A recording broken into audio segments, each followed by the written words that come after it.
भारतीय रेसलर विनेश फोगट जब से डिस्क्वालीफाई हुए हैं, एक बहुत बड़ी कंट्रोवर्सी शुरू हो गई है कि क्या ये डिस्क्वालीफाई करने का तरीका ठीक है कि नहीं। इस मर्तबा उनकी हमायत में आगे हैं सचिन रमेश तेंदुलकर, जिनको भारत में क्रिकेट का गॉड भी कहा जाता है।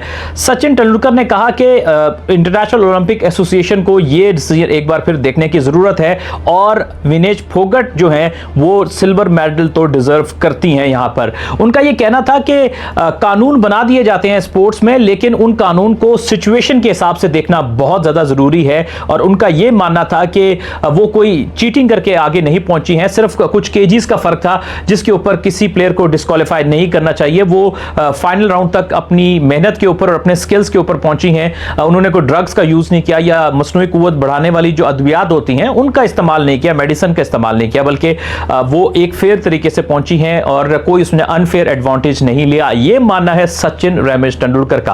उनका मजीद यह कहना था कि आप उनको फाइनल राउंड में आखिरी नंबर पे भेज सकते थे या कुछ भी करके, लेकिन मुकम्मल आउट कर देना, डिस्क्वालीफाई कर देना, यह अनफेयर है। और उन्होंने यह भी एक्सपेक्ट किया कि अब बॉल जो है वो अंपायर के कोर्ट में है और अंपायर कॉल का उन्होंने वर्ड यूज किया कि उसका अब इंतजार है कि जो इंटरनेशनल आर्बिट्रेरी जो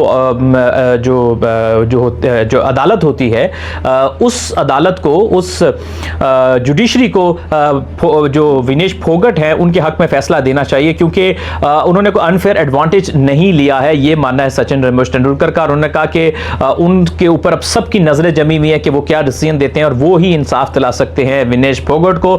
सोशल मीडिया के ऊपर और जो काफी सारी वेबसाइट्स हैं इंटरनेशनली, लोकल, वो काफी ज्यादा लिख रही है इस कंट्रोवर्शियल डिसीजन के ऊपर कि विनेश फोगट को जो जिस तरह डिस्क्वालीफाई किया गया है ये ठीक नहीं है तरीका। वो इसी वेट के साथ बाकी सब कैटेगरीज में फाइट करती आ रही थी, जीतते आ रही थी, लेकिन फाइनल में आके अचानक से आप उसको डिस्क्वालीफाई कर रहे हैं, तो ये किस रूल के तहत आप कर रहे हैं? वो रूल तो शायद पहले भी अप्लाई होना चाहिए था, वो फाइनल में आके क्यों आपको याद आया?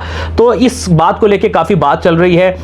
फिर ये भी याद रहे कि खबरों ने यह बताया कि जब ये फैसला आया तो विनेश फोगट बहुत बुरी तरह मेंटली डिस्टर्ब हुई, वो सो नहीं पा रही थी और उनको माइट भी हॉस्पिटल भी कहने का मीडिया रिपोर्ट के मुताबिक वो गई, क्योंकि इतना सख्त उनको सदमा पहुंचा। और क्यों ना पहुंचे, एक कोई भी खिलाड़ी मेल हो फीमेल हो, वो 4 साल सपना देखता है इतने बड़े स्टेज के लिए, क्वालिफाई करना ही बहुत बड़ी बात होती है और फिर आप फाइनल स्टेज पे पहुंचे और पोटेंशियल एक गोल्ड मेडल लेने की आप पोजीशन में हो और उसके बाद बगैर खेले आप बाहर हो जाएं इस तरह से, तो वो जो है वो काफी ज्यादा हर्टिंग होता है। लेकिन इस सब के बावजूद एक एंगल मैं आप लोगों के सामने रखना चाहूंगा विनेश फोगट जी के लिए। हमारी तमाम हमदर्दियां उनके साथ है, एक प्लेयर पहुंचता है, वी कैन अंडरस्टैंड कि ये कितना बड़ा सेटबैक है। तो क्या उनके कोचेज और उनको मैनेज करने वालों की भी थोड़ी सी क्लास नहीं होनी चाहिए कि उनको क्या रूल्स एंड रेगुलेशंस के बारे में नहीं पता था? क्या उनको पहले से ये प्रिपरेशन नहीं करके रखनी चाहिए थे कि आपको अपना इतना सर्टेन वेट रखना है और इसके ऊपर आप जाओगे तो आप डिस्क्वालीफाई हो सकते हो या आपको प्रॉब्लम हो सकता है? क्या उनको रूल की अंडरस्टैंडिंग नहीं थी? अगर नहीं थी तो ये तो बहुत बुरी बात है और इस पे उनके ऊपर भी कोई एक्शन होना चाहिए। और अगर थी फिर भी उन्होंने जो है वो उस पे उनको फोर्स नहीं किया तो फिर भी क्लास बनती है। अब ये भी तहकीक होनी चाहिए कि क्या विनेश फोगट को इस रूल के बारे में पता था या नहीं पता था, या उनके कोचेस को, उनके मैनेज करने वालों को पता था? तो इसकी इंक्वायरी मैं समझता हूं जरूर होनी चाहिए कि इस सिचुएशन में आप आए क्योंकि आप किसी के जो है आपका डिसीजन किसी के हाथ में चला जाए, विदाउट फाइट आपको बाहर होना पड़े। काफी ज्यादा मायूसी पाई गई है।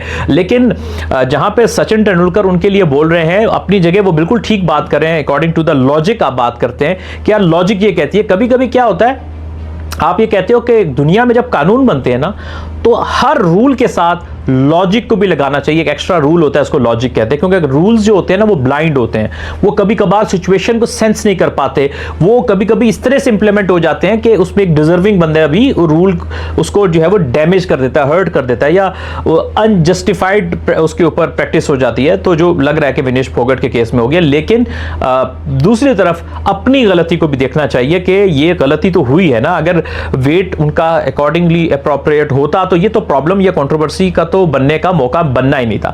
इसमें आपकी क्या ओपिनियन है, आपके क्या ख्याल में इसमें गलती बड़ी किसकी हो सकती है? क्या विनेश फोगट की अपनी, कि उनको रूल्स का आइडिया नहीं था, या उनके कोचेस की जो उसको मैनेजरियल स्टाफ था, क्या उनकी, या फिर आपको लगता है कि उनकी कोई कसूर नहीं है, सारा कसूर ओलंपिक एसोसिएशन का, इसको छोड़ा जा सकता था? रूल तो रूल होता है, वो किसी वक्त भी इंप्लीमेंट हो सकता है, ये तो बात आपको और मुझे माननी पड़ेगी। आप अपना ओपिनियन जरूर दीजिएगा। बहरहाल अच्छा वक्त चल रहा है ओवरऑल पाकिस्तान और इंडिया के एथलीट्स के लिए। अरशद नदीम जीत गए, भारत भी अच्छा परफॉर्म कर रहा है। सो मैं ये समझता हूँ कि ओवरऑल हमें एक दूसरे के एथलीट्स को सपोर्ट करना चाहिए, बैक करना चाहिए। और फिर वो मेरे एक दोस्त हैं फरीद खान, वो कहते होते हैं ना कि proud moment for south Asia जब कोई जीतता है। तो आज वो ना चाहते हुए भी अरशद नदीम जीता, नीरज चोपड़ा सेकंड पर सिल्वर आ गए, तो दिल करता है कि यार कहें proud moment for south Asia जिंदाबाद।